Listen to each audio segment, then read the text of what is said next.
distinguished co-chairs, discussant, and also the distinguished audience.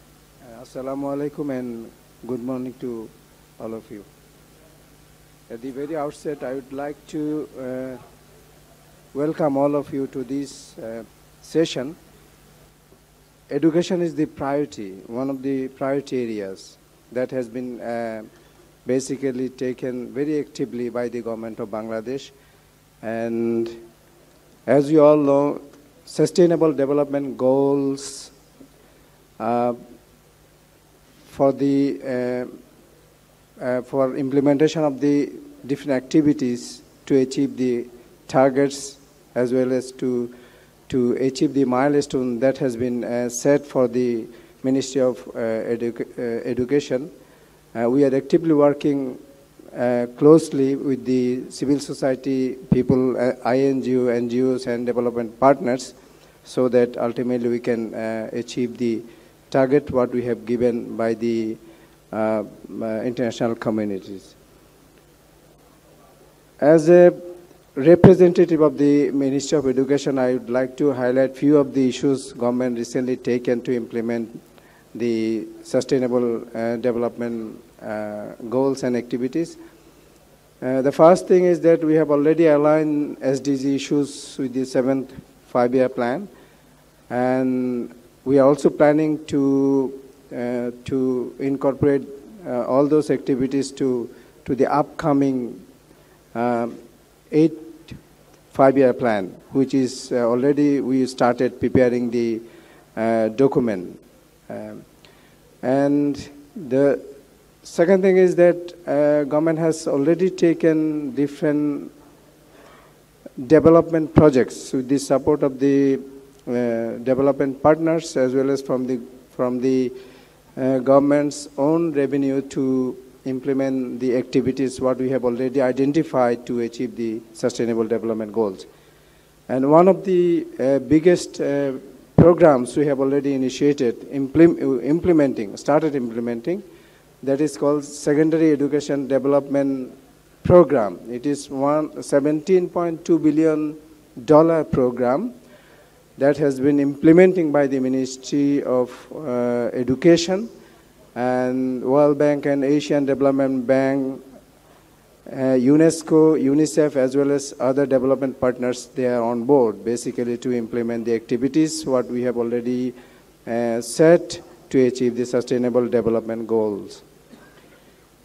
And by now we have achieved two important goals that has set, and the milestone is 2020. And by 2018, we have already achieved two of the goals, and that is one of the inspiring message for all of us. And for rest of the goals and targets, still we have a lot of challenges. The ministry has been facing a lot of challenges to implement all those activities, because challenge in the sense that the fund is one of the important issues, the resource, the human capital, the capacity building, that is also another area we need to improve further. And then also the data gap. Still we don't have metadata in many of the issues, so that needs to be generated first, and then we can say that we can determine our position, what basically we are in the implementation of SDG goals. So that is also a big challenge. I think during the discussion that will come up, and there are co-chairs and also discussant presenters that will definitely give you the messages, what we are doing and what needs to be done in future. And now I would like to invite Mr. Mustafizur Rahman, Dr. Mustafizur Rahman, to kindly please come forward for presentation. Thank you.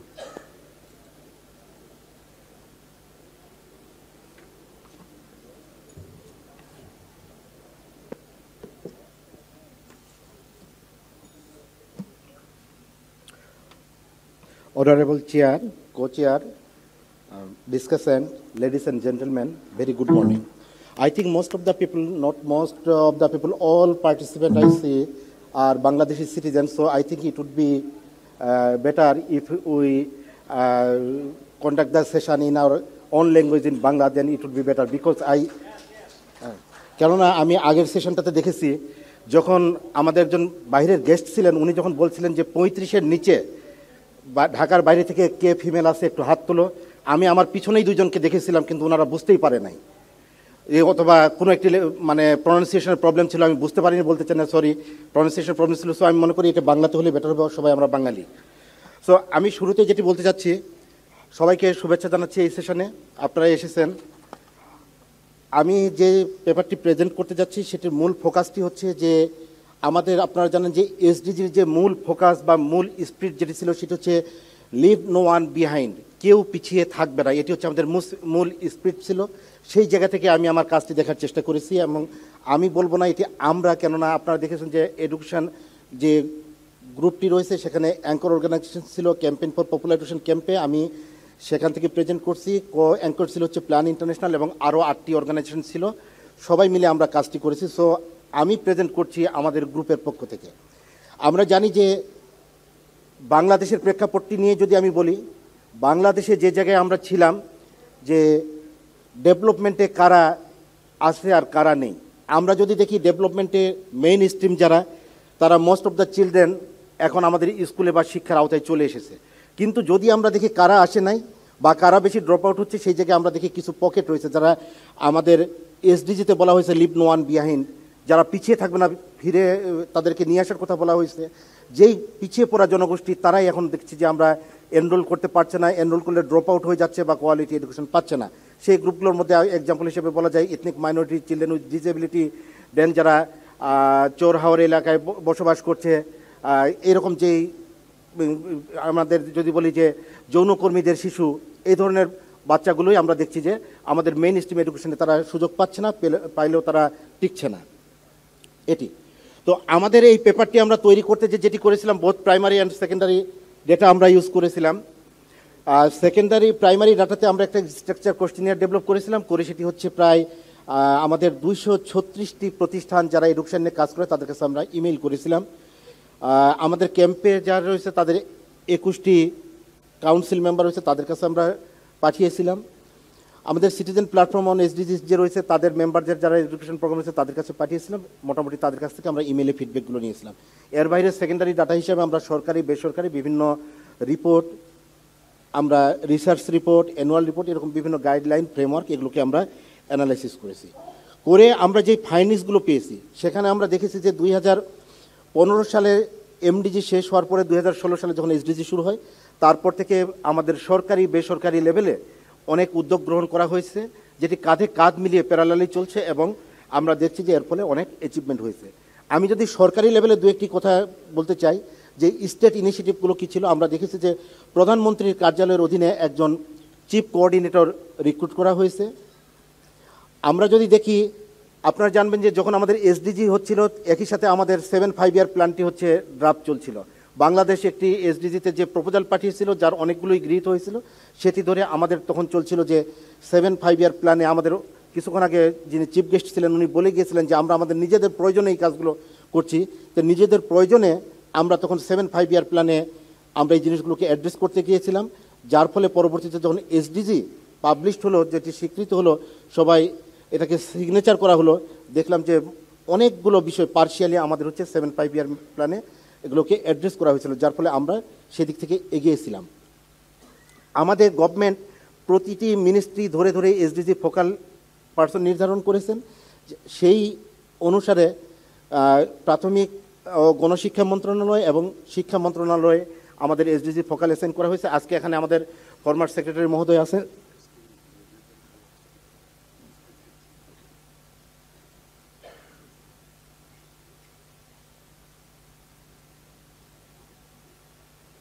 Former additional secretary মহোদয় রয়েছেন, উনি ছিলেন হচ্ছে শিক্ষা মন্ত্রণালয়ের SDG focal.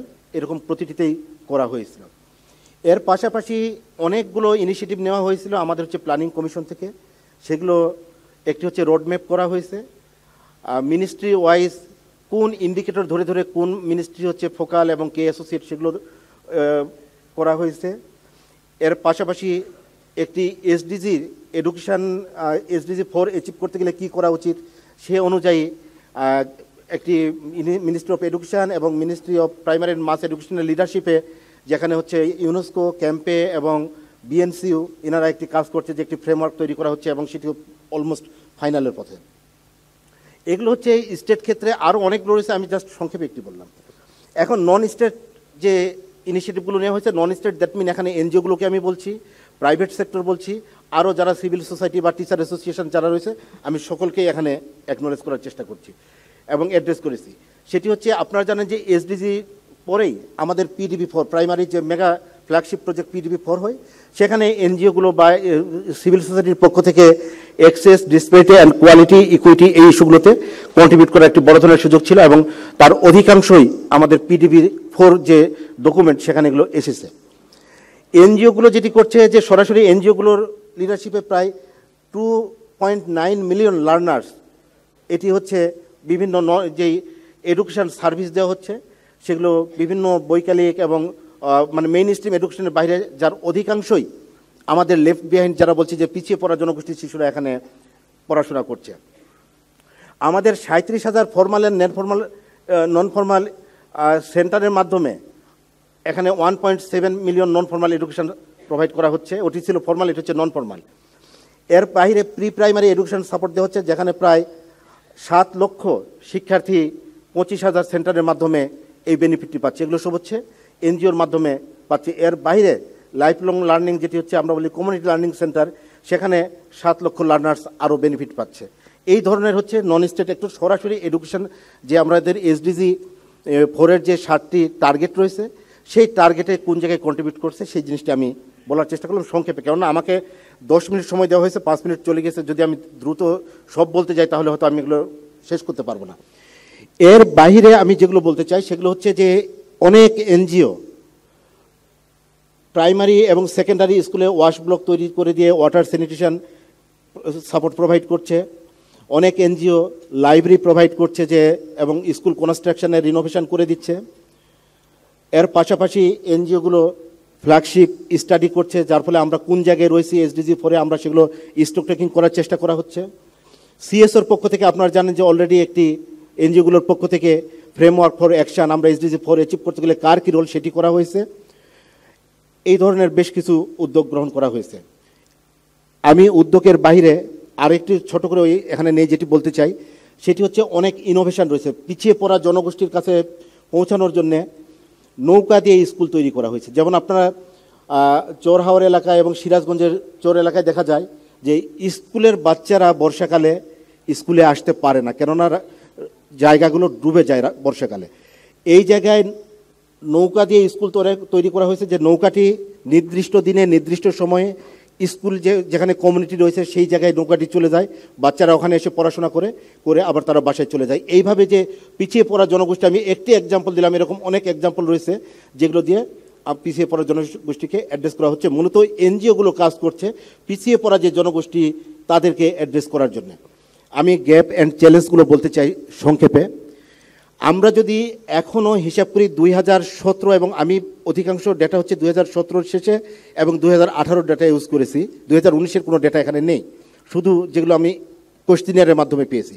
তো এই জায়গায় আমরা দেখছি এখনও 2.5 মিলিয়ন স্কুলের চিলড্রেন আউট অফ স্কুল, তারা 2.5 মিলিয়ন চিলড্রেন এখন স্কুলের বাইরে রয়েছে, সেটি ড্রপ আউটের মাধ্যমে হোক অথবা এনরোল হয় নাই। এক্ষেত্রে এর অধিকাংশ হচ্ছে ভালনারেবল এবং ডিসঅ্যাডভান্টেজ গ্রুপের, children with disability, children in ethnic minorities, এই গ্রুপের বাচ্চাই অধিকাংশ।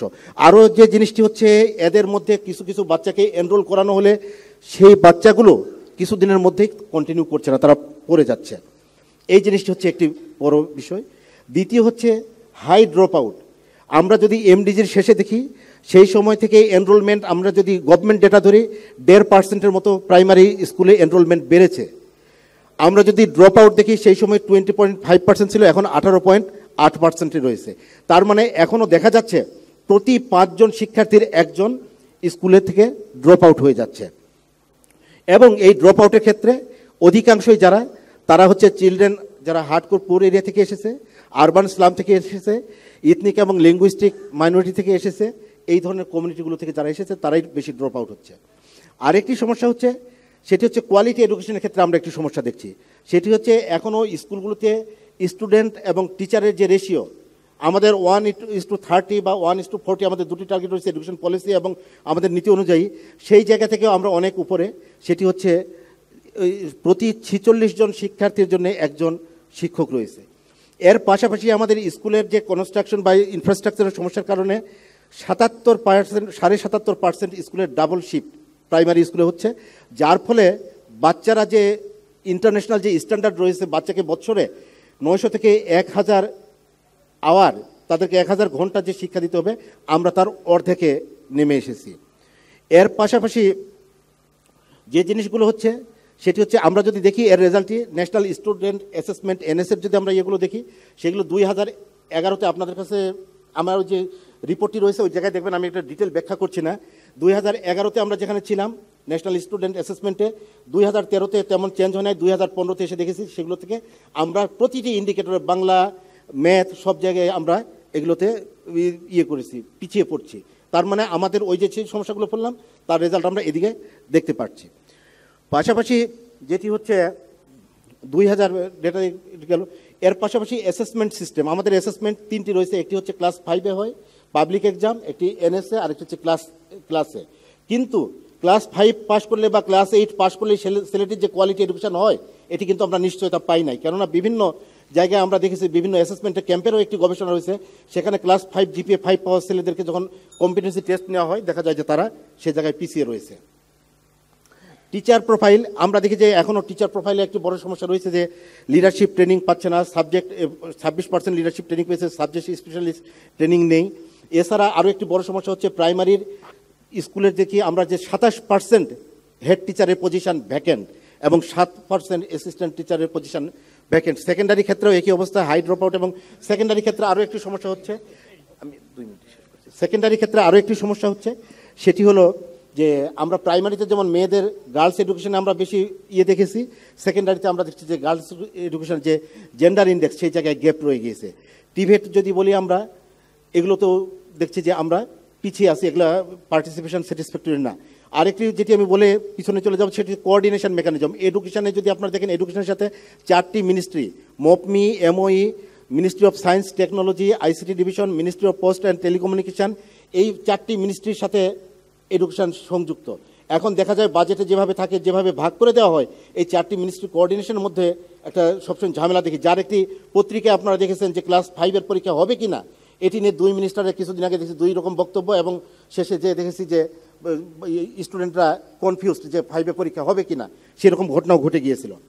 আরেকটি হচ্ছে যে বাজেট নিয়ে আমরা বলি যে এডুকেশনের যে বাজেট, সেটি যদি আপনারা দেখেন 2010 সালে এই সরকার যখন প্রথম ক্ষমতায় আসে, 2010 সালে আমাদের এডুকেশনের বরাদ্দ ছিল প্রায় 18,000 কোটি টাকা। সেখান থেকে এখন আমরা 53,000 কোটি টাকা এসে দাঁড়িয়েছি লাস্ট বাজেটে।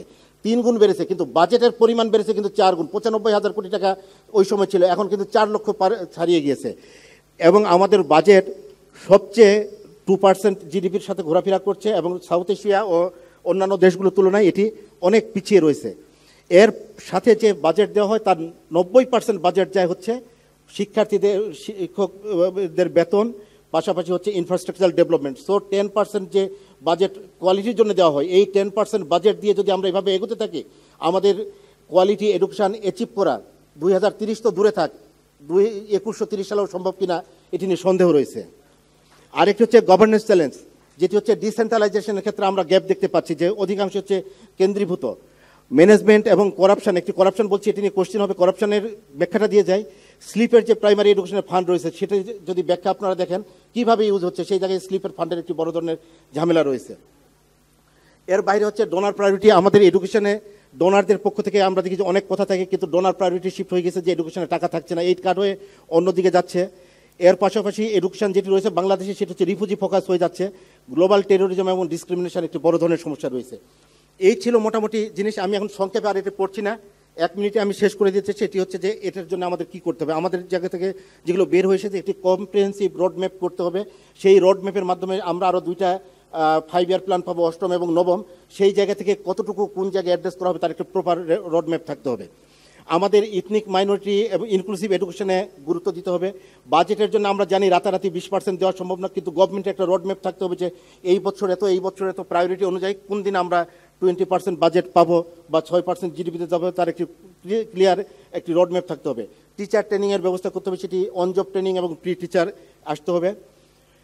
ক্লাসরুমের যে সমস্যাটি রয়েছে সেখানে আমাদের টিচার রিক্রুট করে, যে প্রবলেমগুলো ছিল ওখান থেকে টিচার রিক্রুট করে এবং ইনফ্রাস্ট্রাকচারাল ডেভেলপ করতে হবে, করে নিয়ে এসে প্রপারলি এই জায়গায় আনতে হবে। আর একটি জিনিস হচ্ছে কারিকুলাম ডেভেলপ করতে হবে। কারিকুলাম হচ্ছে 2011 সালে যেটি ডেভেলপ করা হয়েছে, 2013-তে বইগুলো করা হয়েছে, কিন্তু 2013 আর 2011 থেকে আজকে 2020 ওয়ার্ল্ড হচ্ছে টেকনোলজিক্যালি অনেক এগিয়ে গিয়েছে, তার সাথে মিলিয়ে আমাদের কারিকুলামগুলোকে নিয়ে আসতে হবে। আমি শুরুতে যে কথাটি বলেছিলাম যে পকেট বেস বাচ্চাদের জন্য স্পেশাল প্রোগ্রাম নিতে হবে। ইথনিক মাইনরিটি কমিউনিটির জন্য আলাদা, যে চিলড্রেনগুলো হচ্ছে স্পেশাল নিডস তাদের জন্য আলাদা, যারা চোরাহাওয়ার এলাকায় থাকে তাদের জন্য আলাদা, এরকম একটি করতে হবে। গভর্নমেন্টে একটি coordination mechanism, strong coordination mechanism থাকতে হবে, যার মাধ্যমে এই 4টি মিনিস্ট্রি, এর বাইরে 2টো মিনিস্ট্রি রয়েছে, একটি হচ্ছে সোশ্যাল ওয়েলফেয়ার এবং হচ্ছে মহিলা ও শিশু বিষয়ক মন্ত্রণালয়, যেই জায়গায় স্টাইপেন্ডের টাকা থাকে এবং এই টাকাগুলো থাকে, এদের ভিতরে একটা কোঅর্ডিনেশন ব্যবস্থা থাকতে হবে। আর একটি হচ্ছে শেষ যেটি হচ্ছে সেটি হলো ফরেন যে কান্ট্রিগুলো ডেভেলপমেন্ট পার্টনার বা ডেভেলপমেন্ট ফ্রেন্ড আমরা যাদেরকে বলি, তাদেরকে গভর্নমেন্টের যে কোনো ডিসিশন এসে যেভাবে তারা ইন্টারফেয়ার করে তাদেরকে একইভাবে এগিয়ে আসতে হবে কোয়ালিটি এডুকেশনের জন্য। যে গ্যাপগুলো রয়েছে সেই জায়গায় ফান্ডিং করার জন্য, কেননা আমরা যদি PDP 4 এবং PDP-তে 3 দেখি তাহলে ওই জায়গায় ডেভেলপমেন্ট পার্টনারদের ফান্ডিং খুবই কম ছিল। তো এই মোটামুটি আমার প্রেজেন্টেশন সংক্ষেপে ছিল। শেষে যে কথাটি বলতে পারি, government, NGO, private sector, development partner সবাই যদি আমরা এক হয়ে এগিয়ে যাই তো SDG 4 অ্যাচিভ করা কঠিন কিছু না, SDG 4 অ্যাচিভ করতে পারবো। এবং মনে রাখতে হবে SDG 4 যদি অ্যাচিভ না হয় আরও কমপক্ষে 7টি টার্গেটে আমরা পিছিয়ে 7টি অভিষ্ট আমরা অর্জন করতে পারবো না। যদি আমি বলি economic growth, decent job, gender inequality, এগুলো আমরা কখনোই অ্যাচিভ করতে পারবো না এই SDG 4 অ্যাচিভ করা ছাড়া। ধন্যবাদ সবাইকে।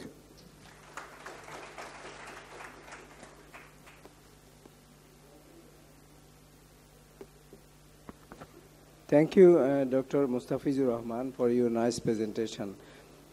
He has highlighted some of the challenges as well as some suggestions so that we can look at the future and then what basically we need to do to achieve the sustainable development goal at the end by 2030. But if we talk about quality education, we'll have to consider 3 important issues. The first thing is that the quality education, if we talk about sustainable development goal 4, then 3 important issues we need to consider actively. The first one is the quality education, the second one is the inclusive education, and the third one is lifelong learning. So for quality education, what he has highlighted, we need to have a very good quality content, basically for these students. The curriculum is one of the important issues, and that has been already changing under SEDB program. And the second one is that quality teachers is needed to ensure quality education. So for that, we have very big program to train all the teachers. No teacher will be untrained, basically. And we have a plan to train all the teachers. At this moment, 160,000 teachers are not trained. Trained in the sense that they don't have any long-term training for 1 year. So we have a plan to train all those people in 2 years, coming 2 years. So that is a very good plan we have already initiated. The third one is class size. That is a big challenge for all of us. At this moment, class size is 1:40, but that needs to be reduced to 1:30. So this is one of the challenges we have been facing. In that case, we need more teachers, more infrastructure for all the institutions. But our plan is that by 2020, we need to deploy 24,000 additional teachers to ensure quality education, particularly to the rural institutions, those who are lagging behind. And then for the infrastructure, government has a plan to ensure by 2021, all institutions should have all the infrastructure ready, so that they can accommodate all the students coming to the educational institutions. These are the plan basically, and we are ensuring that. But the challenge is that the lifelong learning is a big area where we don't have, even in the international level, they don't have enough research what to do, how to implement lifelong learning for the citizen. Say, for example, one people is retiring at the age of 59, and he will live up to 90, 95 years.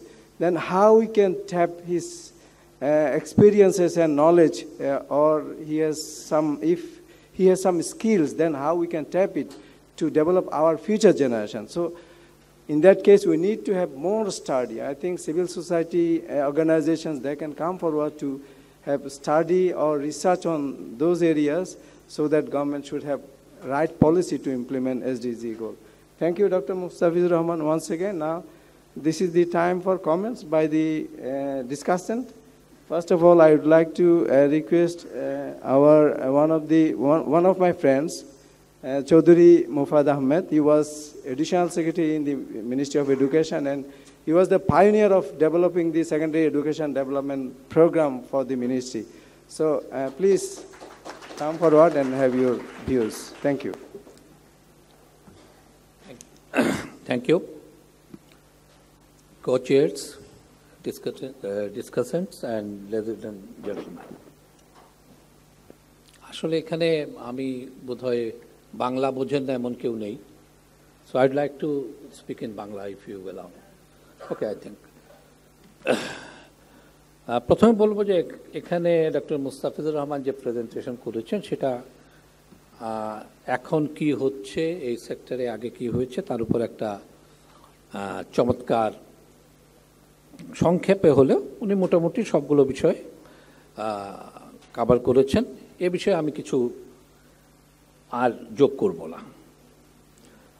এর আগের প্রেজেন্টেশনে doctor Fahmida যে presentation করলেন সেখানে শিক্ষায় এসডিজির পারফরমেন্সের র্যাঙ্কিংয়ে শিক্ষা 1 নম্বর দেখে শিক্ষার লোক হিসাবে আমি অবশ্যই খুশি হয়েছি, কিন্তু আশ্চর্য হয়েছে তার চেয়ে বেশি।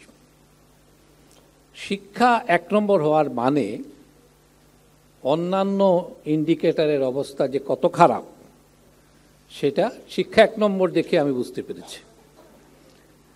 আর একটু আশ্চর্য হয়েছি যখন তারাই বলেছেন আগের প্রেজেন্টেশনে যে শিক্ষায় ব্রাইবারি, ঘুষ দেয়া নেয়া 2007-এ ছিল 9%, 2017 সালে হয়েছে 17%।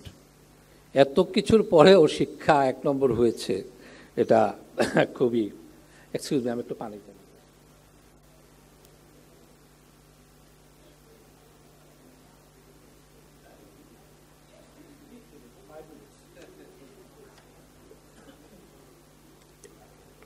ওকে, কুইকলি আমি বলছি। এসডিজি 4-এর যদি আমরা প্রিডিসেসর ধরি, এটা কিন্তু ইট is not MDG, it should be EFA goals. EFA গোলের ধারাবাহিকতায় কিন্তু এখানে এসডিজিতে এগুলো ঢুকেছে, এবং ইএফএ গোলে it was not, this goals were not achieved. যে একটা জায়গায়, মূলত 2টো জায়গায় ইএফএ গোলের সময় সাকসেস হয়েছে। একটা হলো ছেলে মেয়েদের স্কুলে নিয়ে আসা, আর দ্বিতীয়টা হলো জেন্ডার প্যারিটি। এবং বাংলাদেশেও আমরা কিন্তু এ 2টো জায়গায় উন্নতিটা আমরা এ 2টো জায়গায় করেছি। Quality education, adult education, ECD, এই সকল জায়গায় ইএফএতে ছিল, সে সকল জায়গায় সাকসেস হয় নাই। সকল দেশের সরকারের মধ্যে সংখ্যাপ্রীতি একটা বড় ব্যাপার, তারা সংখ্যাটা দেখাতে চান, এটা খুব বড় ব্যাপার। এত % স্কুলে নিয়ে এসছি, এই জেন্ডার প্যারিটি করেছি, এগুলি হলো পলিটিশিয়ানদের খুব প্রিয় বিষয়। কিন্তু কোয়ালিটি যে জিনিসটা অ্যাবস্ট্রাক্ট একটা বিষয়, যে জিনিসটা করতে অনেক বেশি মানে গুরুত্ব দিতে হয়, অনেক বেশি ধৈর্যের বিষয় আছে, গভর্নেন্স ইত্যাদি সব জিনিসে দেখতে হয়, সেগুলি সাধারণত পিছিয়ে থাকে। আমি ডিটেলে যাচ্ছি না। একটা পলিসি বিষয় এসডিজির ক্ষেত্রে এখনও বোধহয় অবজ্ঞাত আছে। এসডিজির টার্গেট আছে 7টা টার্গেট, এবং টার্গেট 4.1-এ বলা হয়েছে যে সকল বালক বালিকার জন্য 12 বৎসরের free compulsory quality education ensure করা। আমরা কোথায় আছি? বাংলাদেশে 1990 সালের একটা অ্যাক্টে প্রাইমারি এডুকেশনকে বাধ্যতামূলক করা হয়েছে, কিন্তু আপনারা জানেন এটার নাম মাত্র, কাগজে বাধ্যতামূলক, এটা আদৌ পথে ঘাটে আমরা শিশুদের দেখছি। ফ্রি করা হয়েছে, কিন্তু ফ্রিটা কোথায় আছে? শুধু অবৈতনিক আছে সরকারি প্রাথমিক বিদ্যালয়, আর কোনো জায়গায় এটা অবৈতনিক না। এই জায়গা থেকে আমাদের যেতে হবে কোথায়? 11 বছরের মধ্যে ক্লাস 12 পর্যন্ত ফ্রি হবে, অবৈতনিক হবে। এটা কি করার কোনো আলামত আছে আমাদের কাছে? একটা জিনিস আছে, আমার মনে আছে, আমি তখন মিনিস্ট্রিতে বছর দেড়েক আগে, মাননীয় মন্ত্রীও ছিলেন, একটা মিটিংয়ে আমি এসটিজি দেখতাম, যেহেতু আমি বলেছি একটা কাজ আমাদের জরুরি ভিত্তিতে শুরু করা উচিত, অন্তত এই মুহূর্তে গ্রেড 8 পর্যন্ত আমাদের কম্পালসারি এবং ফ্রি করার একটা উদ্যোগ নেওয়া উচিত। তখন তাৎক্ষণিকভাবে আমাদের এখন আমার যে কলিগ, আমার বন্ধু আছেন, তার যে পূর্বসূরি ছিলেন, তাকে এই দায়িত্ব দেওয়া হয়েছিল কিছু কাজ করার, হিসাব নিকাশ করার। সেটা ব্যাপারে ডক্টর মাহমুদ বলতে পারেন আমরা কোন জায়গাটায় আছি। এই একটা জায়গা কিন্তু খুবই জরুরি বিষয়। এটাকে কিন্তু আবার কনফিউজ করা যাবে না। শিক্ষানীতিতে আছে গ্রেড 8 পর্যন্ত, প্রাইমারি থেকে গ্রেড 8 করা পর্যন্ত, এটা কিন্তু তার সঙ্গে যাচ্ছে না। ব্যক্তিগতভাবে আমি এই পর্যায়ে, এই মুহূর্তে এই রকম কাজ করার সম্পূর্ণ বিরোধী। এটা কোনো প্রয়োজন নাই, কারণ আমাদের প্রচুর স্কুল আছে। প্রাইমারি যে সকল বালক বালিকা পাশ করছে শিশুরা, তাদের 96% সেকেন্ডারি এডুকেশন চলে যাচ্ছে। সুতরাং গ্রেড 8 করার কোনো প্রয়োজন নাই, প্রয়োজন হলো তাদেরকে 8 পর্যন্ত ধরে রাখা, যে জায়গায় আছে তাই। আরেকটা বড় বিষয়, ইম্পর্টেন্ট জিনিস হলো, যদি টার্গেট 4.2 দেখি, 4.2-তে বলা হয়েছে, সেখানে বলা হয়েছে pre prime 1 year pre primary, free and compulsory pre primary. এখন আমাদের আছে 1 year pre primary, but it is not, it may be free only in GPS, সরকারি প্রাইমারি স্কুলে, but it is not compulsory. So আমরা যদি বলি STG বাস্তবায়ন করব, এখানে আমাদের একটা পলিসি ডিসিশন অবশ্যই দরকার। সেইটা আমরা কোথায় আছি সেটাও একটা বড় দেখার বিষয়। এখানে দুটো বিষয়ে স্কিল, দুটো ইন্ডিকেটর আছে স্কিল রিলেটেড। স্কিল, আমি আমার ব্যক্তিগত অভিজ্ঞতা, আমি স্কিল নিয়ে প্রজেক্ট নিয়ে কাজ করেছি 3.5 বছর। আমাদের দেশে স্কিল ডেভেলপমেন্ট মুখে বললে হবে না। ডিসেন্ট জব মানে কি? ডিসেন্ট জবের জন্য you have to ensure decent salary, decent wages. আমাদের যে দেশের শিল্পপতিদের লক্ষ্য হলো কত কম দেয়া যায় শ্রমিককে, কত কম দিয়ে তারা কত বেশি এক্সট্রাক্ট করতে পারেন। এটা কি কারণে হচ্ছে? এটা এই কারণে হচ্ছে আমাদের দেশে গভর্নমেন্টের রেগুলেশন নাই, কোনো মিনিমাল ওয়েজ নাই, কোনো ধরনের শ্রমিকদের ট্রেড ইউনিয়ন মুভমেন্টগুলি নাই। দীর্ঘদিন যাবৎ ট্রেড ইউনিয়ন মুভমেন্ট যাই হয় সেটা সম্পূর্ণভাবে যে সরকার থাকে তার পকেটে থাকে, তারা কোনো রকম কিছু করতে পারেন না। এই জায়গায় যদি এনশিওর না করা হয়, ডিসেন্ট স্যালারি ওয়েজেস এনশিওর না করা যায়, সেটা এই পলিসির দিকটা আমাদের দেখা খুবই জরুরি। এখানে খুব বড় একটা কাজের কথা বলা হয়েছে, অ্যাডাল্ট ইউথদের লিটারেসি। এই জায়গায় আমিও বলেছি যে ইএফের সময়ও খুব বড় কিছু করা যায় নাই। এই একটা জায়গায়, যে জায়গায় বাংলাদেশ গভর্নমেন্টের ক্ষমতা খুবই সীমিত, কারণ আমাদের যে ফর্মাল নেটওয়ার্কগুলো আছে সেগুলো দিয়ে আমরা ফর্মাল সিস্টেমকে অ্যাড্রেস করতে পারি, not informal system. That is Y, but fortunately we have an excellent structure and experience of our non government partners. তাদের চমৎকার অভিজ্ঞতা আছে, কাজের অভিজ্ঞতা আছে, নানা জায়গায় কাজ করেছেন। এখন সরকারকে এই পার্টনারশিপটা কিভাবে বিল্ড করেন নন ফর্মাল এডুকেশনের জন্য, ড্রপ আউট যারা, তাদের সেকেন্ড চান্স এডুকেশনের জন্য, সেটা খুবই জরুরি বিষয়, একটা বিষয়। ফাইন্যান্সের আমি শেষ করছি, আমাকে আমার বন্ধু বলেছে 3 মিনিট 2 মিনিট কেটে নিয়েছে। দুটো পয়েন্ট বলবো। একটা হলো ফাইন্যান্স, 2% ফাইন্যান্স দিয়ে, 2% অফ জিডিপি দিয়ে কিছু হবে না আমরা জানি, নাথিং উইল হ্যাপেন। সরকারের পক্ষ থেকে একটা অনেকেই বলতে চান, অর্থ মন্ত্রণালয় থেকে বলা হয়, আরে আপনাদের তো অ্যাবজর্পশন ক্যাপাসিটি নাই। এটা একটা বাকওয়াস। You give more money, you will see what will happen. দেওয়ার জায়গা নাই, আপনি কিছুই দিতে পারছেন না, স্কুলে বাচ্চাদের ফুড দিতে পারছেন না, কিছু দিতে পারছেন না, এর জন্য এটাকে আমরা বলছি না যে কিউবার মতো আপনি 12% অফ জিডিপি করেন, এটাকে একটা সিগনিফিক্যান্ট লেভেলে আপনাকে নিয়ে যদি না যান, তবে এখানে এটা একটা ওই মানে সোনার পাথর বাটির মতো থাকবে অবস্থা। কি লাভ হয় সরকার যদি বলেন ডেমনস্ট্রেশন, কেন আমি টাকা দিব? আমি একটা উদাহরণ দিতে চাই, জাস্ট একটা। আমাদের দেশের একটা জায়গায় বড় ধরনের ব্রেকথ্রু হয়েছে নারীর শিক্ষা। নারীর শিক্ষার জন্য লাভ কি হয়েছে? সেই লাভটা কি হয়েছে? ডক্টর মুশতাক এরা একটা পেপার তৈরি করেছেন ল্যান্ডসেটে। একটা বিষয় হলো আমাদের মতো দরিদ্র দেশে কিভাবে চাইল্ড মর্টালিটি রেট এত কম, অন্যান্য হেলথ ইন্ডিকেটারে আমরা কিভাবে এত কমে আসলাম। মুশতাক ভাইদের রিপোর্টে তারা বলতে চেয়েছেন যে অন্যান্য এজেন্ট আছেন, নন ফর্মাল পার্টনার্স ইত্যাদি ইত্যাদি। আমি যেটা একটা বড় ফ্যাক্টর মনে করি সেটা হলো নারী শিক্ষা। I call them the silent catalyst. মা শিক্ষিত বলেই মা গুরুত্বটা দিচ্ছে। এবং আমার একটা অবজারভেশন হলো যে সকল জায়গায় ফান্ডিং দরকার সেই সকল জায়গায় আমাদের কিন্তু অগ্রগতিটা রিলেটিভলি কম, কিন্তু যে সকল জায়গায় শুধু অ্যাওয়ারনেস থেকে হয়। একটা উদাহরণ দেই, ভারতে এখনও প্রায় অর্ধেক মানুষ পথে ঘাটে মাঠে ময়দানে মলমূত্র ত্যাগ করে। বাংলাদেশে এই ফিগার কত? Close two 0। কিভাবে হলো এটা? It is because the mother's are educated. সুতরাং সরকার যদি ইনভেস্টমেন্ট করলে তার রিটার্নটা এডুকেশনে কিভাবে আসে তার অনুমান আমাদের সামনে আছে। শেষ কথা, আমরা অনেক কাজ করেছি এসটিজি নিয়ে, অনেকগুলি পেপার তৈরি হয়েছে, স্ট্র্যাটেজি তৈরি হচ্ছে, প্রায় নিয়মিতভাবে নানা সেমিনার, সিম্পোজিয়াম ইত্যাদি ইত্যাদি হচ্ছে। দ্যাটস গুড, হওয়া উচিত, প্রস্তুতি হচ্ছে খুবই।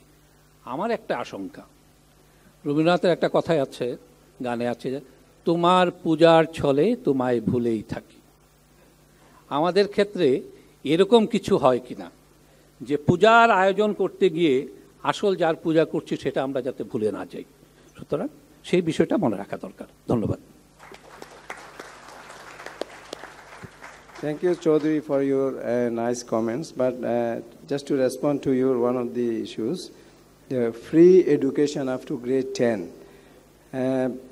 On Thursday last week, we already approved a project, a scheme basically, not project, scheme.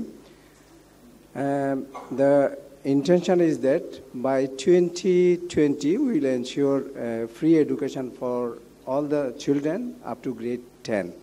So that is already initiated, and from 2019 it would be implemented gradually. Thank you. And now the discussion, Dr. Sajida Amin, she is a senior associate, Population Council, New York, and may I request you just come forward and then have your comments in 5 minutes maximum. Thank you. Timer nahi na ekhane.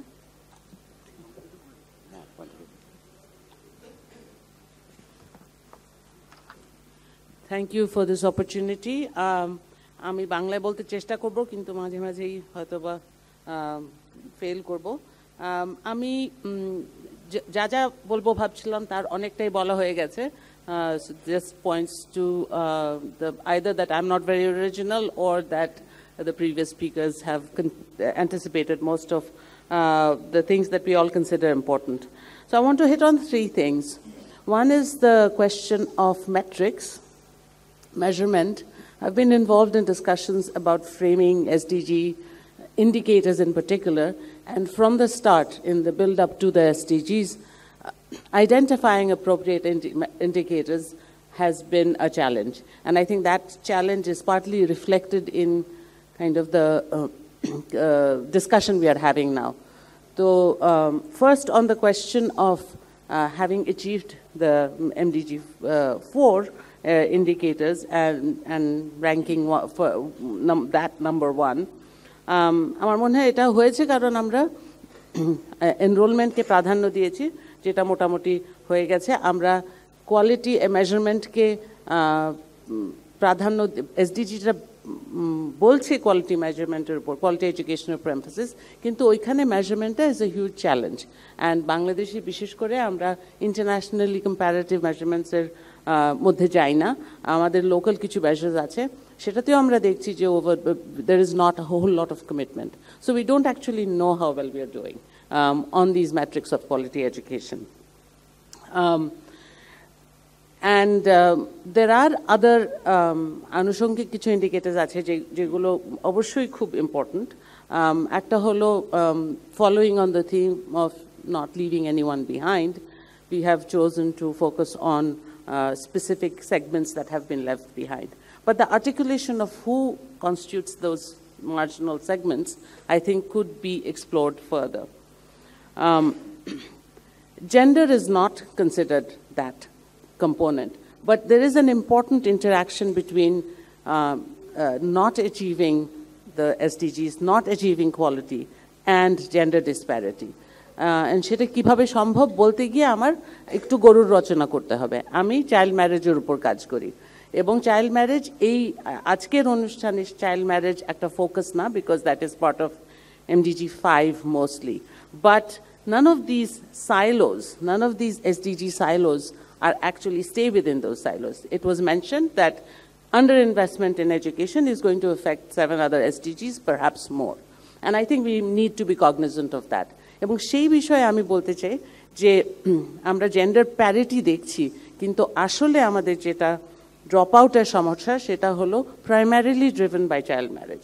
আমরা যত জরিপ দেখেছি drop আউটের কারণ কি, সেখানে মেয়েদের drop আউটের কারণ হলো 70 থেকে 80% বিয়ে হয়ে গেছে কিংবা বিয়ে হয়ে যাবে, কিংবা বিয়ে সংক্রান্ত কোনো কনসিডারেশন। সুতরাং সেইটা আমরা এখানে আরেকটু এক্সপ্লিসিটভাবে যদি এসডিজি ইন্ডিকেটরস অ্যান্ড টার্গেটসের মধ্যে আনা যেত, তাহলে আমরা মনে হয় ওটা অ্যাড্রেস করতে পারতাম more directly. And following on that, আমার নিজের কিছু কাজ আছে আমার পপুলেশন কাউন্সিল আমার কলিগদের সাথে গ্লোবালি, যেখানে আমরা দেখাচ্ছি যে this whole metric of achieving quality education and retaining some of the impacts of education, investments in education, in ways that will manifest in the other indicators. You have to also consider the gender dynamics. আমাদের কাজে আমরা de-skilling এর কাজে আমরা দেখতে পেয়েছি যে মেয়েদের বিয়ে হয়ে যাওয়ার জন্য এবং বাচ্চা হওয়ার জন্য কিছুটা স্কিল লস হয়। Even the level of skill they achieve when they are in school, once they start getting married and start having children, they actually lose some of those skills. So in terms of attainments in literacy and numeracy, we need to be cognizant of that. Is that 3 minutes or 5? Okay. So I think in terms of considerations of lifelong learning and achieving these results of investments in SDG 4, we need to go back to these questions of skill loss and learning. And on that, I want to come to the last point that my previous discussant made, to talk about how you retain these impacts on lifelong learning. Some of it, I think, is indeed through greater integration of women and girls, so that they keep up their skills. By the way, the whole evidence on de-skilling is stronger for girls than for boys because of the impact of marriage and childbearing. So going back to how investments in education is related, we have to think in terms of the complementarities with education and a whole host of health, education, livelihoods, and skills development indicators. And there, I think there is a big role for extra investments that are education system based on developing skills, and developing skills definitely for those marginal groups that are specifically mentioned in SDG 4, but also for girls in particular, who after they've been to school, because of these magnificent investments in schooling and in gender parity, after they've been to school, once they leave, they become isolated. And that's where we're losing out a lot on lifelong learning kinds of goals. I'm going to end there. Thank you. Thank you, Dr. Amin, for your very thoughtful comments. Basically, if we implement all the goals and targets of SDGs, then I think it will not confine to achieve the specific targets, but there are many other issues that basically will automatically be achieved. So Ministry of Education is not only focusing SDGs, but there are many other relevant issues we are focusing on, so that ultimately we can ensure quality education for our citizens. So now Dr. Amdadul Haq, Dr. Qazi Amdadul Haq is a Director, Strategic Planning and Climate Change Adaptation and Disaster Management, Friendship. So please give your comments. Thank you. Mandawar Shabhapati, our big speakers and Shudhi. আমার কথা বলতেই হতো না যদি একটা ছোট্ট point আমার মনে না থাকতো, সেটা হচ্ছে লিভ নো ওয়ান বিহাইন্ড। এই কথাটার জন্য আজকে কথা বলতে হচ্ছে। সাদামাটা খুব দ্রুত বলতে হবে এবং আপনারা যদি আমার সাথে থাকেন সাড়া দেবেন। সেটা হচ্ছে আপনি যদি, এবং আমি ফ্রেন্ডশিপ থেকে কথা বলছি, ফ্রেন্ডশিপকে সবাই ফ্লোটিং হসপিটালের জন্য চেনে, আর আমরা কিন্তু শিক্ষা, স্বাস্থ্য সব কিছু নিয়ে কাজ করে থাকি চরে এবং কোস্টাল এলাকায়। আমি যা বলছি এটা আমার ব্যক্তিগত মত। আপনি যদি আজকে বা কালকে, আজকে তো ছুটি, কালকে ডিরেক্টর অফ প্রাইমারি এডুকেশনের ভেতরে যান, ওখানে ছোট্ট একটা টি স্টল আছে, সিঙ্গারা দারুণ, এবং যে আপনাকে সার্ভ করবে সে ছোট্ট ছেলে, যে টিনেজ, সে কি left out and drop out আমি জানি না, ডিরেক্টরেট অফ প্রাইমারি এডুকেশনের ভেতরে, এবং তাকে যদি ভেতরে না পান আশেপাশে কোনো রেস্টুরেন্টে পাবেন, এবং এই ওকে স্টাডি করলে বেরিয়ে যাবে কোথায় আমাদের এডুকেশনে বেরিয়ার।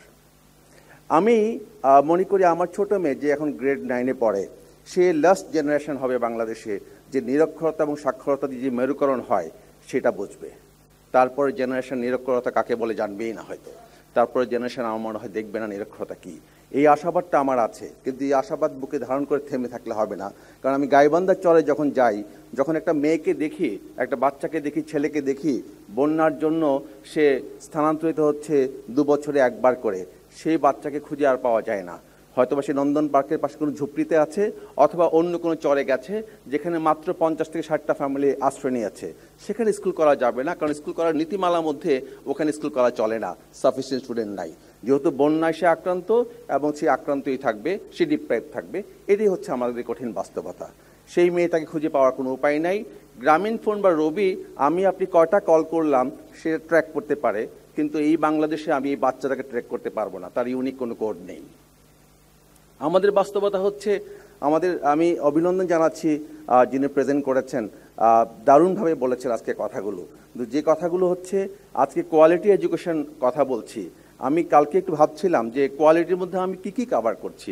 আজকে বড় বিষয় দাঁড়িয়ে গেছে এথিক্স, ডিগনিটি। আমি সোনাগাজী কথা বলতে চাচ্ছি না। আপনি শুধু ডেমোক্রেসি এডুকেশন ওয়াচটা পড়েন 2017, মাত্র আমাদের কারিকুলাতে আমি যখন দেখি আমার মেয়েরা, 2 মেয়ে আমার একটা রুমে আছে এবং তারা কথা বলে একটু আধটু, বেশিক্ষণ দেখি ট্যাব নিয়ে আছে, না হয় সেলফোন নিয়ে আছে, ডিভাইস নিয়ে আছে, ইন্টারপার্সোনাল কমিউনিকেশনটা নেই। কালকে আমি স্টাডি রিপোর্টে পেলাম আমাদের কারিকুলাতে মাত্র 2.5% আছে ইন্টারপার্সোনাল কমিউনিকেশন নিয়ে কোনো কন্টেন্ট, এবং আমাদের মাদ্রাসাগুলো 20%, স্কুলগুলো অ্যারাউন্ড 40% রেডি এটাকে এই ইথিক্সকে অ্যাডপ্ট করার জন্য, অ্যাকসেপ্ট করার জন্য। এই কঠিন বাস্তবতায় আমাদের নাম্বার অনেক বেড়ে যাচ্ছে, আমাদের এনরোলমেন্ট বেড়েছে, অ্যাটেন্ডেন্স বেড়েছে, উই লাইক নাম্বারস, কিন্তু শুধু নাম্বারের মাঝে যে ঘুরপাক খাই, আমরা কোথায় গিয়ে শেষ করবো জানি না। আমি দ্রুত, যেহেতু সময় কম, আমি বলে যাচ্ছি আমাদের ঘুরে ফিরে তাকাতে হবে এথিক্সের উপরে। আমরা কোড অফ এথিক্স ফ্রেন্ডশিপ কাজ করছি, করে টের পাচ্ছি। আপনি যদি যাবেন দেখবেন বাচ্চাটা তার চলনে বলনেই আপনি এটার প্রভাব পাবেন। আপনি যদি কখনো গাইবান্ধা, কুড়িগ্রাম, আমাদের সিরাজগঞ্জের, আমরা তো কাজে যেতে হয়, আপনি যে নৌ ভ্রমণে যান, যে বিল্ডিংটা হেলে পড়ে আছে নিশ্চিত হবেন সেটা primary education school, primary school. দোতলা বিল্ডিংয়ে যেটা হেলে পড়ে আছে বন্যার জন্য, ধসে নদী ভাঙনের জন্য, আপনি নিশ্চিত থাকবেন এটা প্রাইমারি স্কুল। কারণ একই ডিজাইন সারা দেশে করতে হবে। চর ভাঙন যেখানে হচ্ছে, নদী ভাঙন যেখানে আছে, যেখানে বালি মাটি, সেখানে তো সেই দোতলা বিল্ডিং থাকবে না, কিন্তু এই ডিজাইনটা আপনাকে ফলো করতে হবে। আমাদের স্কুল আমরা করছি, আমরা 3 ঘন্টা স্কুলকে প্যাক করতে পারি, নৌকার স্কুল শুনছি, আমি সেই প্রশ্নে যাব না, কিন্তু আমরা স্থান, কাল, পাত্র ভেদে পাহাড়, নদী, নালা, খাল, বিলের দেশ বাংলাদেশ। এখানে সব জায়গায় তো একই ডিজাইন চলবে না। চরের যে বাচ্চাটা 2 মাস বন্যায় ডুবে থাকে, সে বাচ্চার যা প্রশ্নপত্র পিএসসিতে, আমার বাচ্চার একই প্রশ্নপত্র পিএসসিতে। আমার বাচ্চা ঢাকায় আছে, গাড়িতে আছে, বাড়িতে আছে, সব কিছু আছে। একই প্রশ্নপত্র পরীক্ষা দিয়ে একই কন্টেস্টে তাকে যেতে হবে। ওই বাচ্চা কিন্তু 2 মাস পড়তে পারে নাই, 3 মাসে তার ঘর ফিরে পায় নাই, 4 মাসের সময় একটা আশ্রয় পেয়েছে, বইপত্র সব গেছে, মাস্টার লিখে দেবে। ভালো বলেছেন। সুতরাং আপনি অবকাঠামো ঠিক করেন, আমাদের অবকাঠামোটাই যদি আমার ঠিক না থাকে, আপনি পড়াবেন কোথায়? প্রচুর বাচ্চারা টিচারের বাড়িতে থেকে পিএসসি পরীক্ষা দিয়েছে, আমার কাছে শত শত এক্সাম্পল আছে। তার ঘরে পড়ার জায়গা নেই, বাড়ির পাশে কেউ হয়তো তাকে সোলার লাইট দিয়ে আলো দিয়েছে, সে বাচ্চাগুলো শহর দেখে নাই, কিন্তু 100% পিএসসিতে হয়তো গ্রেড 5 পেয়ে যাচ্ছে। টিচার, আপনারা জানেন এটা নতুন কথা না, 90 থেকে আমরা দেখে আসছি। এই যে গাইবান্ধা, কুড়িগ্রাম, সিরাজগঞ্জ, ওদিক দিয়ে জামালপুর, ওইদিকে টিচাররা স্কুলে পৌঁছাতে, কারণ টিচাররা তো এসএসসি পাশ করার পর তো চরে গ্রামে থাকাটা মানায় না, এটা তো একটা প্রেস্টিজ ইস্যু। আমাকে সিটিতে আসতে হবে, শহরে আসতে হবে। সুতরাং সেখানে তো আমাকে আর থাকা যাচ্ছে না, আমার একটা স্ট্যাটাস আছে, কারণ আমি এসএসসি পাস করে ফেলেছি। এখন আমি হায়ারে টিচার রাখছি যে 8-9 পাস, সে পড়াচ্ছে। টিচার স্কুলে পৌঁছাতে লাগবে 3 ঘন্টা, আসতে লাগবে 3 ঘন্টা, পড়াবেটা কখন? এবং সে নৌকা ভাড়া করতে পারবে না, অন্য কোনো নৌকা ম্যানেজ করতে পারলে এনজিওদের কোনো নৌকার মাঝে উঠতে যেতে পারবে। তার মধ্যে অনেক শিক্ষক আছেন সাংঘাতিক নিবেদিত, এই জীবন দিয়ে তাদেরকে শোধ করা যাবে না। সেই শিক্ষকদের কিন্তু আমাদের শ্রদ্ধার্ঘ্য থাকবেই, কিন্তু এই মাঝখানে যে শুভঙ্করের ফাঁকটা, এটা খুঁজে বের করতে হবে। আমি আর কথা বাড়াবো না, কারণ হচ্ছে যেহেতু আমাদের সময় শেষ। এই যে আমাদের এই শিক্ষক ছেলেটা, বাচ্চাটা পড়াশোনা করছে, করার পর এসএসসি ক্লাস 5 পড়লো গ্রামে কোনো একটা স্কুলে, 6 কোনো খবর নেই। আমি 2টা মেয়েকে জানি কুড়িগ্রামের, যারা 5-এ জিপিএ 5 পেয়েছে, চিটংয়ে বাসায় গেছে ডোমেস্টিক সার্ভেন্ট হিসাবে। আপনার এটাকে হেল্পার নানা নামে বলতে পারি আমরা, কিন্তু গেছে। আমি 2টাকে ট্র্যাক করতে পেরেছি। শত শত যে হচ্ছে না কে জানে। তারপর কি খুঁজে পাওয়া যাচ্ছে না, তারপরটা আমাদের খুঁজে বের করতে হবে। সবচেয়ে বড় কথা হচ্ছে এই সামগ্রিকভাবে আমি এখানে বসে যে বক্তব্য দিচ্ছি, সে বক্তব্য চরে বোঝাচ্ছে কিনা। যে বাচ্চাটা আজকে ঢাকা শহরে হেল্পার, সেই বাচ্চাটার গল্পটা আমি জানি কিনা। আমাদের বাজেটে কন্ট্রিবিউশন বেড়েছে, আমাদের সাপোর্ট বেড়েছে, সব কিছু বেড়েছে, তো সব কিছু বাড়ার মধ্যে কি খুঁজে পেয়েছি? নাম্বার না বিয়ন্ড নাম্বার কিছু? সবাইকে অনেক ধন্যবাদ।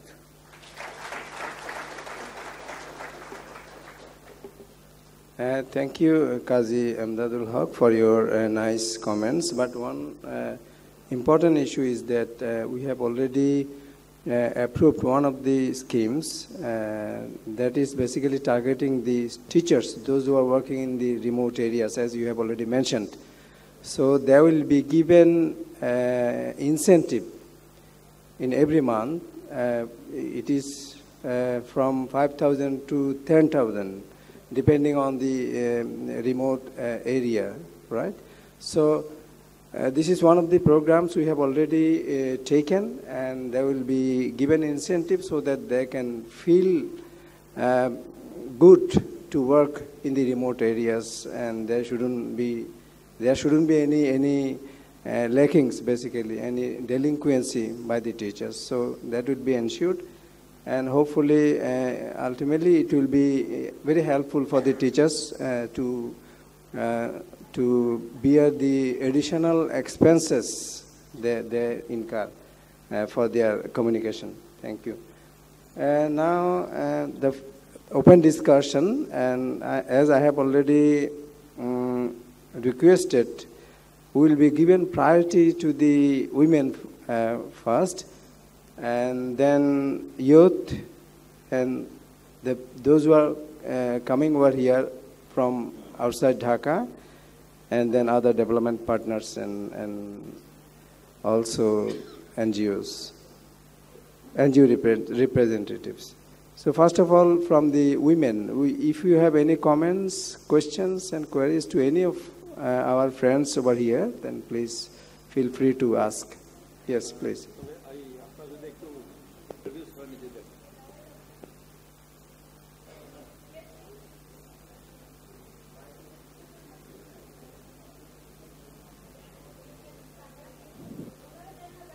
Thank you. আমি আসলে ধন্যবাদ জানাতে চাই যারা বললেন এতক্ষণ, খুব আমাদের জন্য অনেক লার্নিং হয়েছে। আমার জাস্ট আমি দুইটা জায়গাতে ফোকাস করতে চাই। আমরা যখন জেন্ডার প্যারিটি, জেন্ডার কথা বলছি, তখন আসলে গার্লস বয়েজের কথা বলছি, আমরা ট্রান্সজেন্ডার চিলড্রেনদের কথা বলছি না। তো যেহেতু বাংলাদেশে এটার একটা স্বীকৃতি দেওয়া হয়েছে, এটা গ্যাজেটেড, তো আমার মনে হয় যে তাদের এডুকেশনটাও, যেহেতু তারা গার্লস বয়েজ এর মধ্যে কভারেজ হয় না, তো সেইটা এক্সপ্লিসিট করা গবেষণার মধ্যে এবং আমাদের রিফ্লেকশনের মধ্যে আমরা যখন বলি, সেটি একটি গুরুত্বপূর্ণ জায়গা। দ্বিতীয়ত হচ্ছে যে স্যার যেটা একটু আগে বলে গেলেন ডিজাস্টারের জায়গা থেকে, আমি একই রকম একো করতে চাই যে বয়েজদের যে এক্সক্লুশন ফ্রম এডুকেশন গত মনে হয় ডিকেড ধরে এটা হয়ে আসছে, সেটাকেও সমানভাবে গুরুত্ব দেওয়া খুব দরকার। এবং সেইটা ক্ষেত্রে যে কারণগুলো, এবং আমরা নিজেরাও এটা এভিডেন্স দেখেছি যে সমস্ত গ্রামে বলেন শহরে বলেন যেখানে বয়েজদের এডুকেশন থেকে ঝরে পড়ার হার অনেক বেশি, যেটা আমাদের জন্য, আমরা জেন্ডার ইকুয়ালিটির জায়গা থেকে এটা আমরা মনে করি এটা হওয়ার কথা না।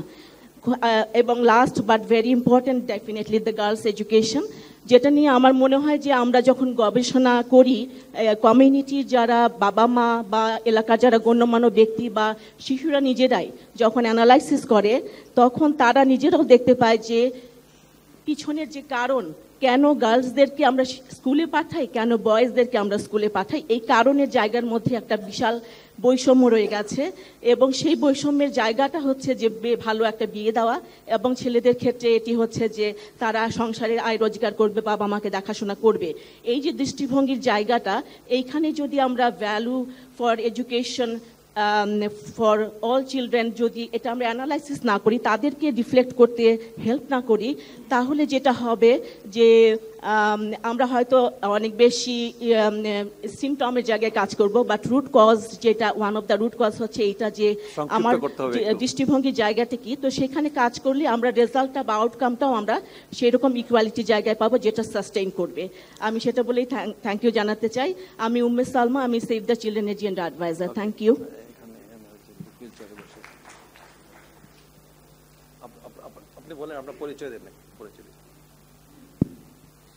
ধন্যবাদ। আমি সালমা মাহবুব, সাধারণ সম্পাদক, প্রতিবন্ধী নাগরিক সংগঠনের পরিষদ, পিএনএসপি। আজকের সেশনে যেটা প্রথমেই খেয়াল করছি আর কি আমরা, সেটা হচ্ছে যে প্রতিবন্ধী মানুষের বিষয়টা নিয়ে কোনো প্রেজেন্টেশন এখানে নেই। মনে হয় যে তাদের পক্ষ থেকে একটা প্রেজেন্টেশন থাকলে ভালো হতো, যেহেতু আমরা মাইনরিটি গ্রুপের মধ্যে সবচেয়ে মেজরিটি। আরেকটা বিষয় বলবো যে ডাটা নিয়ে অনেক কথা বলা হচ্ছে, এটা ঠিক, কিন্তু আমরা যদি ব্যানবেজের রিপোর্টটা দেখি, সেখানে কিন্তু আসলে প্রতিবন্ধী মানুষের এনরোলমেন্ট বলেন বা তাদের ড্রপ আউট বলেন, এই বিষয়গুলো কিন্তু ওখানে আমরা ডাটা খুঁজে পাচ্ছি না। আরেকটা বিষয় হচ্ছে যে উচ্চশিক্ষায় মেয়েদের হার কমে যাচ্ছে, এইরকম একটা স্টাডি আমরা দেখতে পাচ্ছি, কিন্তু সেই জায়গাতেও কিন্তু চাইল্ড ম্যারেজের কারণে যে তারা ঝরে যাচ্ছে, এই জিনিসটাকে ইন্ডিকেট করা হয়নি। ধন্যবাদ। So one more from the women. Yes.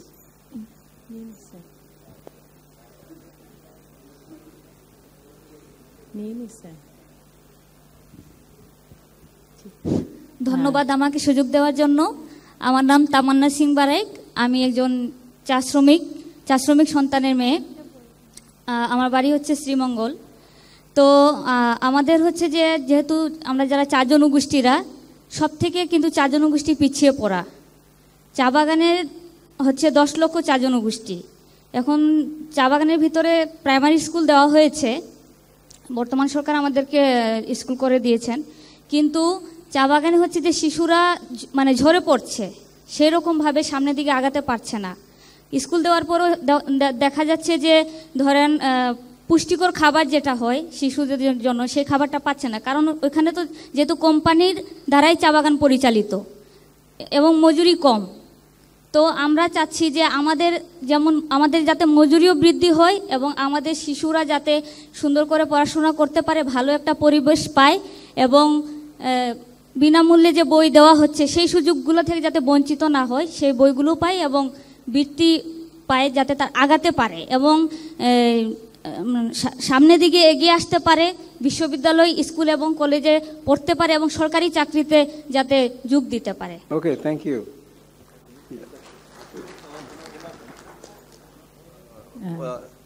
উনি আসছেন চা এলাকা থেকে, এবং আমরা যদি দেখি যে আসলে চা এলাকার সাথে বাংলাদেশের অন্যান্য এলাকার কি তফাৎ, কমপ্লিশন রেট বাংলাদেশে যেখানে 70%-এর বেশি, 80%-এর কাছাকাছি, সেখানে টি গার্ডেন এলাকাতে only 26%।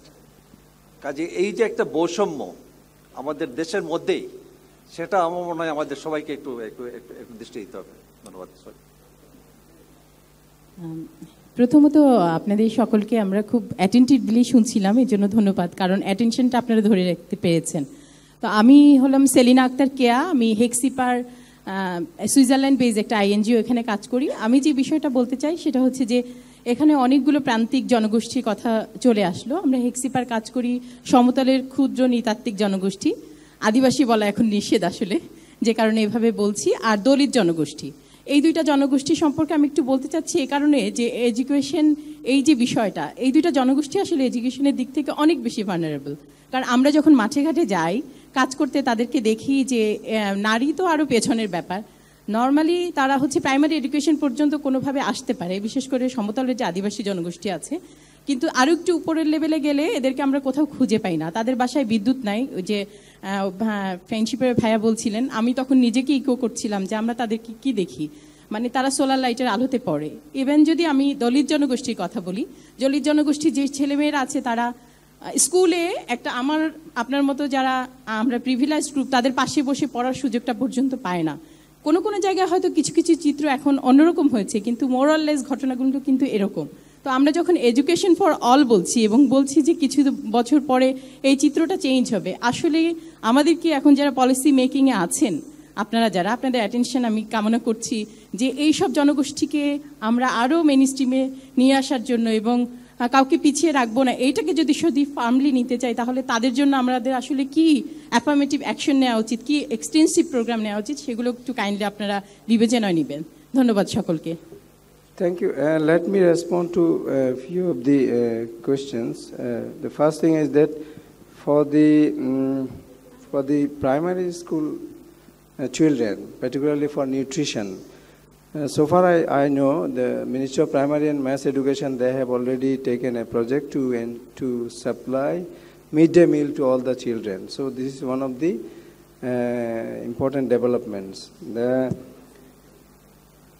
Yes, in selective areas.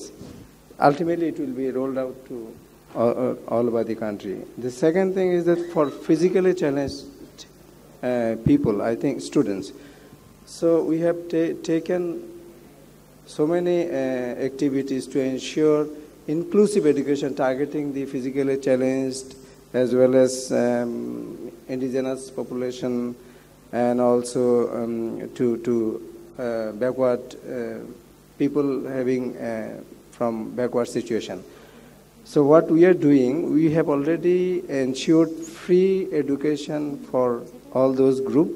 The second thing is that they will 100% they will get stipends. So there is nobody is living behind from the stipend program. So all indigenous kind of population, also physically challenged students, they will get 100% stipend from the government.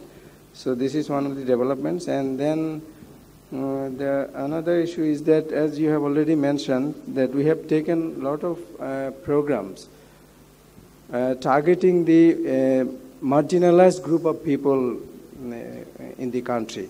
So for that we are ensuring accommodation, particularly the hostels in Haur areas, in Chittagong Hill Tracts areas, in Chor areas. So we are constructing the hostels for them so that they can be accommodated there and they can ensure their education. So these are the issues we have already taken. Is there, I think you don't know from your side. So this is the right forum to share our activities to all of you. So we are basically, we have a very limited time, and we can hear some of the audience. Please. Okay.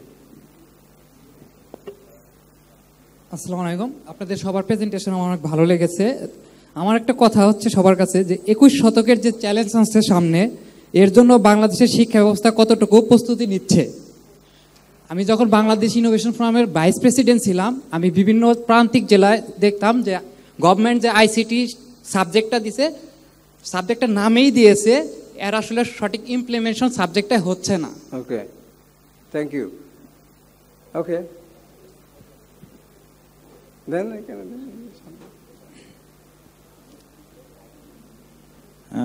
যারা presentation দিয়েছেন অনেক চমৎকারভাবে presentation দিয়েছেন, আমরা আজকে অনেক কিছু জানতে পারলাম এখানে।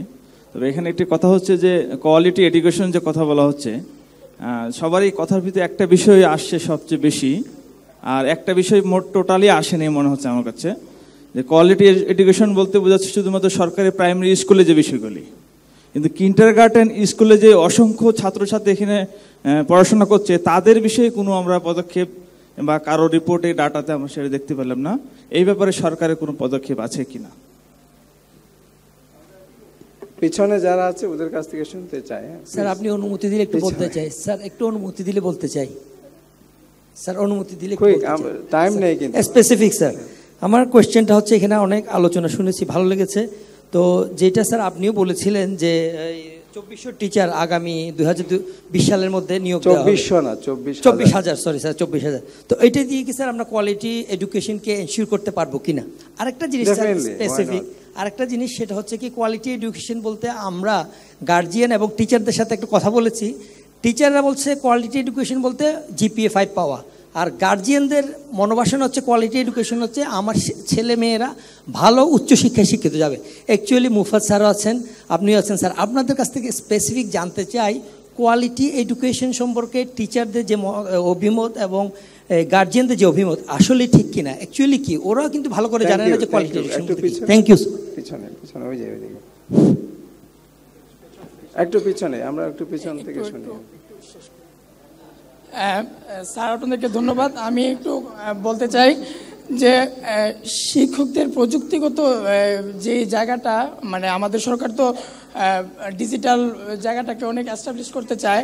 তো এই ক্ষেত্রে প্রত্যন্ত অঞ্চলগুলিতে স্কুল এবং যে প্রাইমারি স্কুল এবং হাই স্কুলগুলি, এগুলিতে আমাদের স্টুডেন্টদেরকে প্রযুক্তির যে ক্লাসটা ICT ক্লাস, এগুলির মধ্যে মানে এস্টাবলিশড কোন টিচার মানে বলতে গেলে খুব অপ্রতুল, এবং এমনও ঘটনা ঘটে যে ওই সরকার এডিট করতে গেলে ওই মন্ত্রণালয়। আপনার প্রশ্ন আমরা পেয়েছি। একটু আরেকটা প্রশ্ন আছে আমার, আরেকটা হচ্ছে ওই একটু শেষ করেন আপনি, আমাদের টাইম নেই। আচ্ছা ঠিক আছে, থ্যাংক ইউ। আমি একটু কথা বলতে চাচ্ছি। পিছনে দুই একজন প্লিজ। ধন্যবাদ আপনাদের সবাইকে। আমি মোহাম্মদ শরীফুর রহমান, ঢাকা জেলার উত্তরা থেকে একটা তুরাগ থানার মধ্যে একটি SDG মডেল ভিলেজ করার জন্য আমার সাথে প্রায় 100 জন ভলান্টিয়ার কাজ করছে। এর মধ্যে আমার সাথে একজন সহযোগী ভলান্টিয়ারও সাথে আছেন। আমরা যে মডেল ভিলেজটা করছি, সেই মডেল ভিলেজের মধ্যে 17টা গোলকে বাস্তবায়ন করার জন্য চেষ্টা করছি। আমাদের সাথে সহযোগিতা করছেন অস্ট্রেলিয়ার কার্টিন ইউনিভার্সিটি সাস্টেনেবিলিটি ডিপার্টমেন্টের curtain university of sustainability policy একজন বাংলাদেশি প্রবাসী প্রফেসর আছেন। সাথে যেহেতু আমি উত্তরাতে মডেল প্রজেক্ট করছি, সেখানে আমাদের সাথে IUVAT যে ইউনিভার্সিটি আছে, সেই IUVAT ইউনিভার্সিটিরও একটা নতুন ডিপার্টমেন্ট চালু হয়েছে সম্প্রতি। সেটাতে শর্ট কোর্স এবং মাস্টার্স কোর্স চালু করবে SDGর উপরে, তারাও আমাদের সাথে আছেন। তো আমরা টেকসই উন্নয়ন নিয়ে যে কাজগুলো করছি, তার মধ্যে এডুকেশনের একটা কথা বলি, সেটা হচ্ছে আমরা বলি টেকসই শিক্ষা বা মানসম্মত শিক্ষা। তো মানসম্মত শিক্ষার মধ্যে আমাদেরকে যেভাবে ক্যাপাসিটি বিল্ডিংয়ে ওয়ার্কশপ ট্রেনিংয়ে করা হয়েছে, সেটা হচ্ছে আমরা আমাদের ভিলেজের মডেল ভিলেজের শিশুদেরকে সেই শিক্ষাটা দেই, যেই শিক্ষাটা সে স্কুলে ক্লাসে পড়ে। যেমন সে পড়ছে পাড়ার সকল ছেলে মোরা ভাই ভাই একসাথে খেলি আর পাঠশালায় যাই। আসলে আমরা আমাদের বাংলাদেশের প্রেক্ষাপটে কি দেখতে পাই যে ইংলিশ ভার্সনে যারা পড়ছে তারা কি বাংলা ভার্সনে যারা পড়ছে তারা কি একসাথে বৈষম্য একই সাথে খেলছে, না ইংলিশ ভার্সনে যারা আছে যারা ইংলিশ মিডিয়ামে পড়ছে তারা কি তাদের মধ্যে কোনো বৈষম্য? Thank you very much, we got your point, I will respond. Thank you. May I request all the co-chairs and discussion to respond to some of the questions you have already noted.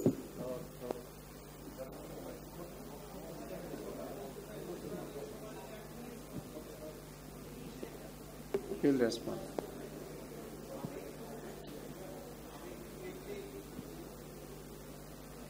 হ্যাঁ, আমি একটু quickly respond করি। উম্মে সালমা, আপনি যেটা বলেছেন যে ভালো একটা বিয়ে দেওয়ার জন্য পড়াশোনা, সেভ দ্য চিলড্রেনের আমার পুরনো অর্গানাইজেশন, ভালো একটা বিয়ে দেওয়ার জন্য পড়াশোনা কন্টিনিউ করাচ্ছে। গাইবান্ধা এবং কুড়িগ্রামে আমরা সোলার সাপোর্টেড ওই যে ডিস্টেন্ট না ঠিক রেকর্ড করে সেকেন্ডারি এডুকেশন চালু করেছি। একটা মেয়েকে অনেকক্ষণ জিজ্ঞেস করার পরে ভায়া মিডিয়া হয়ে সে বলল যদি স্কুলে না আসি বাবা মা তো বিয়ে দিয়ে দেবে। 6-এর মেয়ে বলছে, ক্লাস 6-এর মেয়ে। তার মানে ভালো বিয়ে দেওয়ার জন্য পড়াশোনা করাচ্ছে, যে উল্টাটাও বিয়ে ঠেকানোর জন্য পড়াশোনা করছে আমাদের মেয়েরা, আমাদের ভাবতে হবে।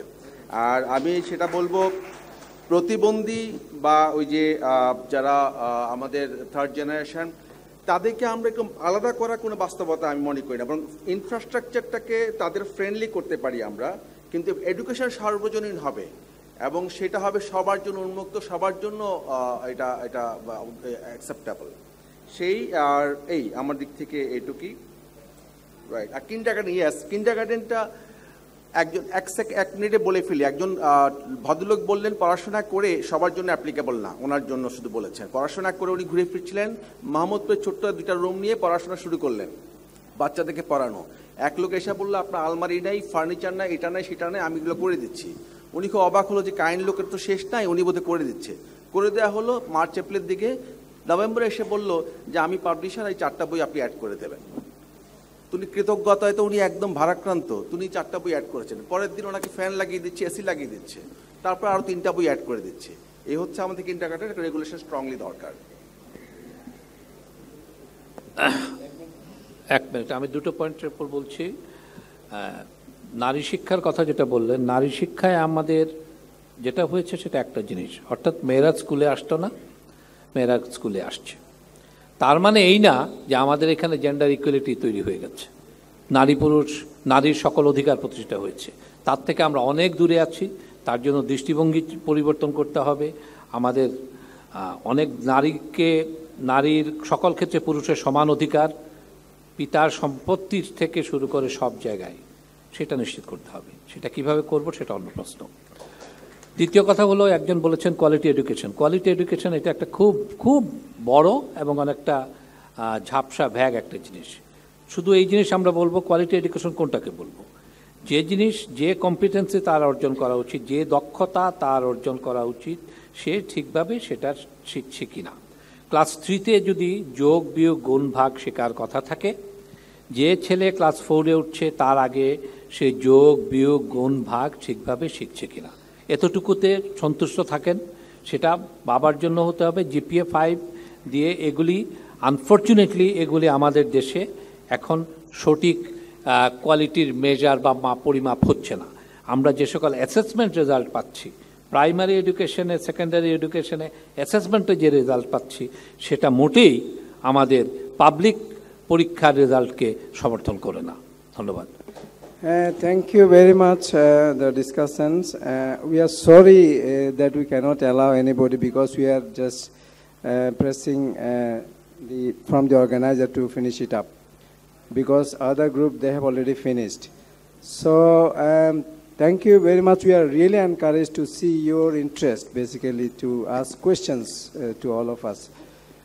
And then I hope we look forward to see all of you in some other occasion, so that we can give more time to speak to us. Thank you once again, all the audiences, and then to the co-chairs and discussant. Now, the closing remarks by Dr. Mustaq Chaudhuri. He is one of the core members of this organization, and then also he is basically working very hard to ensure SDG goals, particularly from the civil society, INGO, and NGO side. So, Dr. Mustaq Chaudhuri, please say a few words. আমার তেমন কিছু বলার নাই আসলে, কারণ আজকে আমাদের এই সেশনটা এত রিচ ছিল এবং আপনারা সবাই পার্টিসিপেট করেছেন, আমরা অনেক কিছু নতুন করে শিখেছি। তো আমি পরের সেশনের লোকজন অলরেডি চলে আসছে। কাজে আমার মনে হয় যে এখানে সামারাইজ করার তেমন আর কিছু নাই। আপনাদের সবাইকে এখানে বেশি করে এখানে যারা প্রেজেন্ট করলেন এবং যারা ডিসকাসে ছিলেন এবং আপনারা যারা পার্টিসিপেট করেছেন এবং যারা পার্টিসিপেট করতে পারেন নাই সময়ের অভাবের জন্য সবাইকে অনেক ধন্যবাদ দিয়ে আমরা আমাদের সেশনের এখানে সমাপ্তি ঘোষণা করছি। ধন্যবাদ।